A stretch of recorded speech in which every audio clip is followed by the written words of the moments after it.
Welcome back for part 3. I'll be showing you in part 3 how to embellish some of the things, and then I will put the video on fast forward so that you can just watch me put things here, there and everywhere. So this is the insert page. So we're going to need a 6 1/4 by 5 1/4 piece if you want that covered, and I'll show you how to do the notch as well. So for this one I actually wanted to have a pink edge. So this is where our box of scraps comes in really handy. I know I want at least a pink notch, so with I've also got an assortment of scrap pieces of the pattern paper that we've been using. A lot of it is orientated a certain way, so we might have to patch a few things. I need that side to be pink. Let me see. That can go either way, and the pink does match up really well. Hello Cleo, you've come to visit, have you?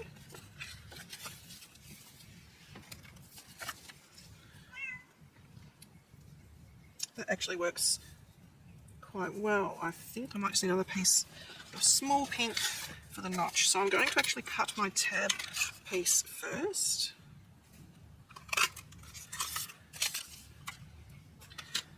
And I need to trim this down to 6 1/4. 6 1/4 on my trimmer is just the other side of that green tape. And you can hear Orion in the background, he wants to be heard. I'm going to trim this one also down to 6 1/4. So, I know I definitely want that piece there, so I'm going to glue that down straight away, and then I can work out the other placements in a minute. If you have scraps that are the perfect size, that's brilliant. I just want to use up all of my little bits of cardstock and paper. Okay. Now this piece needs to be trimmed down a wee bit, so I'm going to just do it with a pencil mark.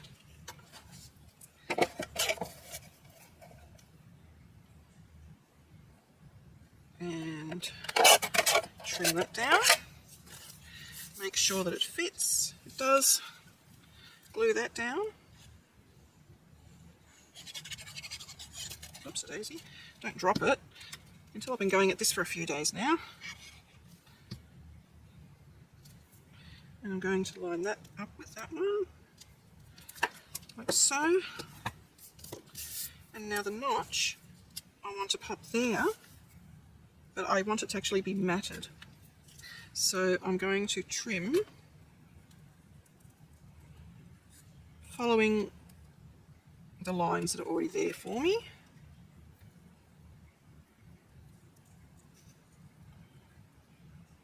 It's not going to be perfect, but that's okay. Probably go a little bit more on that side.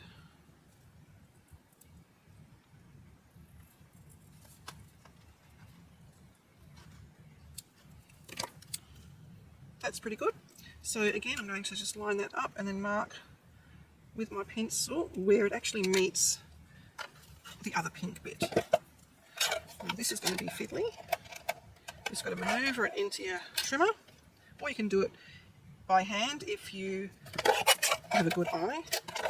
With scissors, I don't, so I'm using the trimmer. I'm just going to trim those little tiny bits off there and glue it into place, like so. So that is one side done. I'm going to leave the other side blank, but I do want to cover the tab. So where this is going is my second insert here. So I'm just going to pop it in, make sure I like the fact that it's pink, because it contrasts nicely. So if I contrast it over this side, I can either use burgundy or green, just for the tab bit, and maybe a little strip. So if I have that green, that actually looks pretty good. So I'm going to do the other side green. I'm just seeing if I've got a smaller piece of green that I can cut into.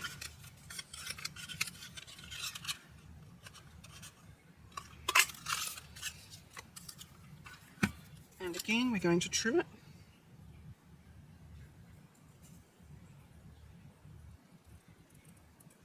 I went a bit skew there, that's why I'm going all the way up.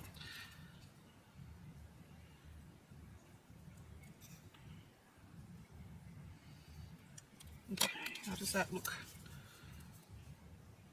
Actually, it looks pretty good. I just need to go a little bit sharper on that angle there. Alright.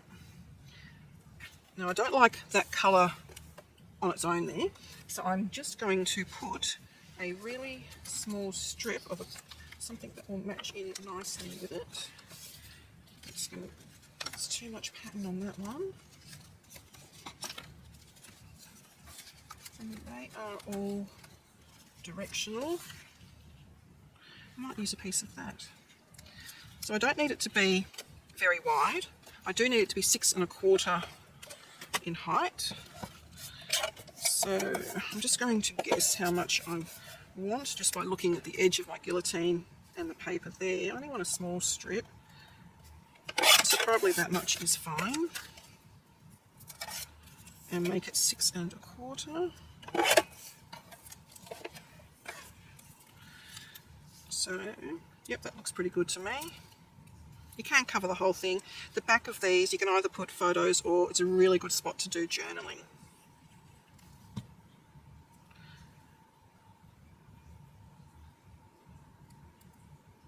So just centre it top and bottom. And now I'm going to bring this in and mark where it meets that strip. And then cut that off. Try and get the strip out. I'm just going to get rid of the daggy bits on the end. Okay. Double check. That's good. And we can glue that down. So that's how I've done the inserts. Really easy. Now this paper pad came with some really cool embellishments, and amongst the embellishments were tags. If I can find, I had it here a second ago. There it is. It came with tags, so I want them to be a little bit sturdier, so I'm going to back my tags with some of the coloured cardstock, and I go straight ahead and glue that down. You can either use the coloured cardstock or you can use the craft card stock. Now, the only bit I'm not gluing is they have actually pre-punched a hole in there. I don't know if you can see that or not, but I'm not gluing where the hole is. And just pop that down. Give it a nice burnish. You can either then trim around it with scissors or with your paper trimmer. And I found with this particular paper trimmer, if I have, I'm going to try and show you, just a little bit of the tag poking through on that side, if I can get it to focus, then that gives me the perfect border. But play around with whatever paper trimmer you have. So I'm just poking the pattern paper through, and then they're nice straight lines on this tag. Like so. Probably could trim that one down a wee bit more. There we go. And now I'm going to punch where that hole is, like so. And I am going to use a bit of ribbon in mine. I've just got an assortment of ribbons in a couple of boxes here, because I used to, of course, do the cake decorating as a business, so I have lots of ribbons left over. And a lot of these, especially Christmas ribbons, you can get really cheap just after Christmas, or even sometimes in the week of Christmas. So just keep your eyes out. $2 shops, I think, is where I got a lot of this one from. Otherwise, I hit the local Spotlight, which is a fabric store. Okay, and then you can just trim that to whatever size you want. I started with an 8-inch length and then trimmed it down. So the other tags that came, I've popped another one onto the burgundy cardstock, and the other one I popped onto the craft cardstock. And you can also make things like bookmarks. So, you know, you've got like these sort of scraps left over. You think, oh, what am I going to do with that? You can use them as strips in the album. You can make them into bookmarks. You can make them into your own tag. And making your own tag is super simple. You can either use a tag punch if you've got tag punches, tag dies if you've got tag dies, all that kind of thing. But if you just want the normal straight one, it's just like what we just did then. And if you happen to have fancy corner rounders, I'm just trying to pull one out here. I've got a really old one from Creative Memories. I don't even know if they do this one anymore. But it gives you that kind of an edge. There's all sorts of decorative punches around. So that makes a really nice sort of tag as well. Or bookmark. So that's showing you how to do those couple of things. And I think now I may pop the video into fast forward and show you basically how I go ahead and decorate the album. Oh, the other thing I want to show you. This is going to be a recipe album for me. So I always do my recipes on index cards. So when we go through the album, because of these flaps and things, they will just sit in the pockets and keep that flap closed. You can use, you can also do little photo cards as well. Actually, I'll show you how to do that. That's really easy. And I've also got another one that I can show you. So photo mats is sort of what I was talking about. So photos generally come in 3x4 or 4x6 inches. You can also get the little Insta photo sizes as well. I have a lot of the 4x6 size, so my photo mats tend to be that size. So we just see if we've got any scrap paper. I don't think I've got anything that's going to be that size actually. What's that? That is 5.5 by 4.5. So I could actually leave it at that, and you can just trim the photo down to fit. So that can be a photo mat, and I could layer that with that one. So then you can either put the photo there, or you can leave that as it is, put the photo on the back. Actually, that one's got writing on it. It's probably not a good example, that one. How close can I get to that edge? Actually, I might get away with that. I think I will. Yep, I'm going to do that. So that is 4, and it's almost 4 3/4. So if I trim this one to just over 4.5, I think that will get me out of strife with those bits of writing on my cardstock. It's going to be, yeah, so 4.5, almost 4 3/4 actually.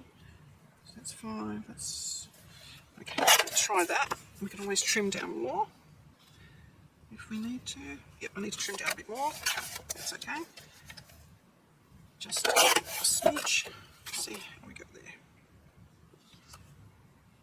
Yep, I'm happy with that.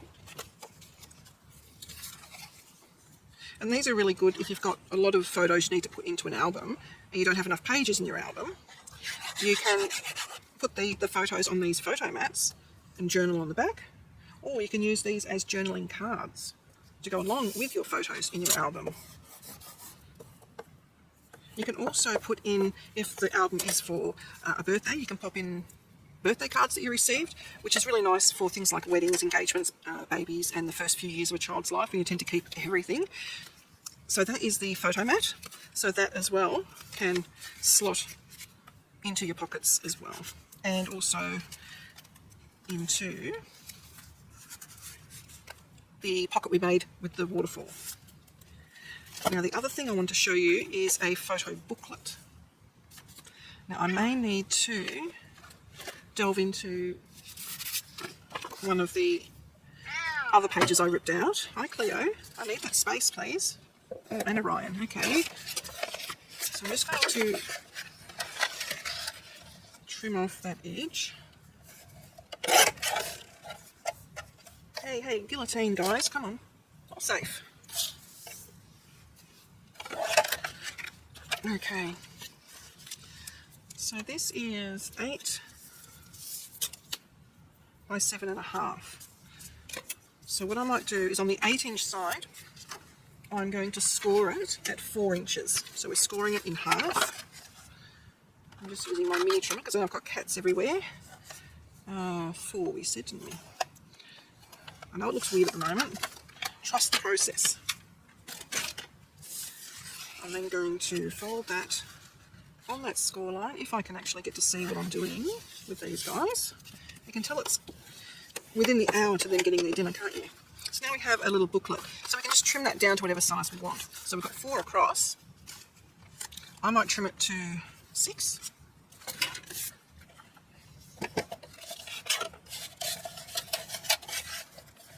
I may have things tumbling down on me in a minute because Orion is in a mood and he's starting to, what I call, piff my things everywhere, which means he's starting to throw everything at me because he can. So then this I would cover, I'll decorate the front, and then the inside I would leave plain, so you can either put your plain cardstock or journal or photos in there. I'll just see if I have anything that is going to be remotely the right size, just to make life interesting. That is, it's the wrong orientation though. Does that really concern me? I don't think so. So that was 6, so this needs to be 5 3/4. And I can stick that on there. Actually, I'm going to stick it that way so that when you open it, you can open it like so. Yep, that's what I'll do. So then this can have a lovely landscape orientated photo on there. So pop that on there like so. Give it a good burnish. Get rid of the excess glue. And now you have a little photo booklet. What you can do if you don't want to put the patched paper down there, this is when you can bring in some of those die cuts from the kit, and you can just pop the little die cuts in there. I might actually do that. Just pop that one in there. Now I know I've done that as a vertical. I'm not really concerned about that because this book's just for me anyway, for recipes. And I'm going to put that on the belly band page. See, and that can just sit like that. I know it covers that up. Actually, it's the same paper. Coincidence. Now this is another photo mat that I've made. I just used my coloured cardstock because it is actually nice and thick. It's about a 300 GSM. And to decorate it, I just popped a little bit of the leftover strip there, glued it on. I rounded the corners, and that just sits in the belly band like so. If you don't want to cover that, you can just pop that whole thing under there, like so. It might even fit that way. Easy. So now the other thing I wanted to show you is how I add on the embellishments and I'm still able to use the whole page. So I thought this one would be nice on the inside cover. And I've just noticed that's got a daggy bit there, and Orion has just spotted my ribbon and now he's playing with the ribbon on the album. Now my aim here is I still want to be able to put maybe a photo or a recipe card in behind there. So to do that, I'm going to apply glue on the left hand side and down the bottom, and then I can still use that and it will still keep things secure. So it's that side and the bottom, and the glue is very strong, so it's not going to go anywhere. Oh, Ryan, that's glue, buddy. You don't want glue in your mouth. And I'm going to pop it down the bottom. And I also thought this little bunting looked actually really cute, so I'm just going to pop that in the top corner, but I'm only going to glue the top so I can still use the space under the bunting. It's still a bit wet, so I don't want to push this all the way, but so you can still pop that there. This one I've already stuck down, so you can pop things in like that. You can use the tags in your pocket. I probably wouldn't use that tag in that pocket because it's too similar. The flap up, I did the same thing. I've only glued her down on 2 sides, like so. So now I will fast forward the video and you can watch me finish the album off.